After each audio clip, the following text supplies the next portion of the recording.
Hello there everyone, welcome back to Craigz, the YouTube channel that talks everything horror and sometimes other things too. If this is your first time here, then hit that subscribe button right now for all future updates. Okay, so Panic Room, a 2002 American thriller film directed by David Fincher. The film stars Jodie Foster and Kristen Stewart as a mother and daughter whose new home is invaded by burglars, played by Forest Whitaker, Jared Leto and Dwight Yoakam. This script was written by David Coep, whose screenplay was inspired by news coverage in 2000 about panic rooms. This is an old favourite of mine. It might not be your typical monster or ghost story movie, but what this movie does do really well is give you a sense of dread. I think everyone's worst fears is a home invasion. What would you do if it ever happened to you? And that's the question that this movie gets you thinking while you're watching. So Jodie Foster's character, Meg Altman, and on-screen daughter Sarah move into this big new house at the start of the movie, and my god, this house is huge. You could literally move in 4 or 5 families into this house, it is that massive. So we learn early on that Meg has recently split up from her husband, which is why she is purchasing a new home with daughter Sarah. While they are being shown around this massive house, we learn that the house has a panic room, a room that you can escape to if someone were ever to break in. Now inside this panic room are things like food supplies, water, medicine, a separate telephone line and a ton of security cameras and more, and also the door to the room is guarded with thick steel. It's really cool. I can remember thinking to myself when I first saw this movie, I would love to have one of these rooms in my house. On the very first night that Meg and Sarah spend at the house, a group of men break in while they are both asleep, and this is the creepy part of the movie. I mean, at this stage we don't know what these men want or what they are going to do to this mother and daughter. It's quite terrifying when you think about it, because this can happen to anyone, and it does happen to people. We do learn in the movie that the men are after something that's in the panic room. However, when Meg and daughter Sarah wake up, they run into the panic room and lock themselves in. So basically, the men, they're not gonna leave until they can get into the panic room, and Meg and Sarah aren't gonna come out of the panic room. It's a really bad situation to find yourself in.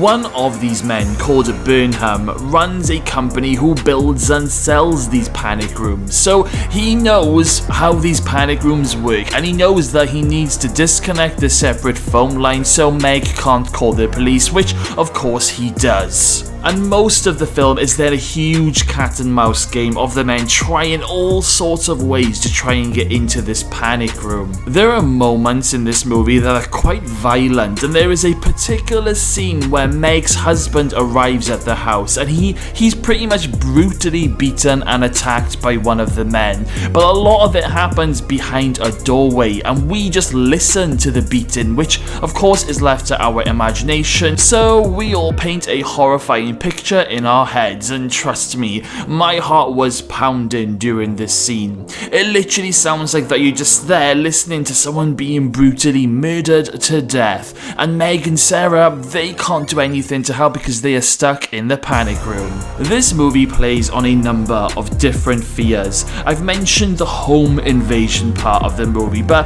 there's also the fear of helplessness and the fear of isolation. It's brilliantly well written and played out on screen, and like I said, it questions the viewer of what would you do in this situation. A really weird point that I'm now going to bring up, but throughout this movie it's pretty much raining very, very heavy all throughout the movie, and I always found certain scenes in this movie quite relaxing. Just listening to the rain hitting the house all through the night, it's very odd guys, but I used to sometimes put on this movie very quietly to help me fall asleep. Now this isn't because the film is boring, that's far from it, it's just because I love the sound of the rain in this movie. Is there anyone else out there that does this with this movie? Let me know in the comments box below. Now, things get very intense towards the end of this movie, and it's the final showdown with one of the men called Raoul. Now, Raoul attacks Meg and daughter Sarah during the final scenes, and it's quite disturbing because to see Raoul punch a young Sarah who's like a young teenager in the face, and when he then picks up a sledgehammer and is about to crush it straight into Meg's head, daughter Sarah lets out a terrifying scream. Luckily, one of the other men, Burnham, shoots Raoul dead, saving Meg and Sarah. Now, by the end of this movie, the only surviving man is Burnham, who makes a run for it at the back of the house with the loot from the panic room. And at this stage in the movie, you are actually rooting for Burnham to get away with it, because throughout the movie, he didn't hurt Meg or Sarah or threaten them. He was actually a really nice guy who just wanted to get the loot and go, and he also didn't like the violence, but unfortunately the cops catch up with him just at the last moment, and they tell Burnham to let go of whatever he's holding, which he ends up doing right in the middle of this rainstorm, causing all of the bond papers to fly away, and it's just devastating to watch. I wonder where all those bonds ended up in the end. Another reason why I love this movie is because of Jodie Foster. I think that she is a fantastic actress, and she played her part in the movie brilliantly, as well as her on-screen daughter Sarah. The movie is intense, and during some scenes you are really on the edge of your seat.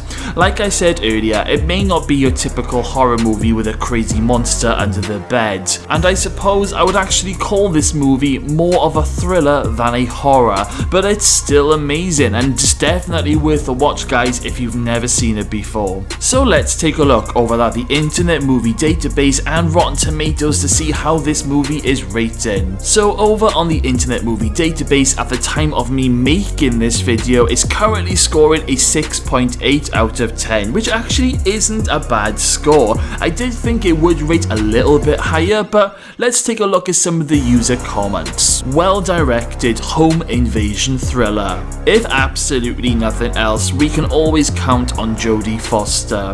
A mean but very involving story, and guys, I couldn't agree anymore with those comments.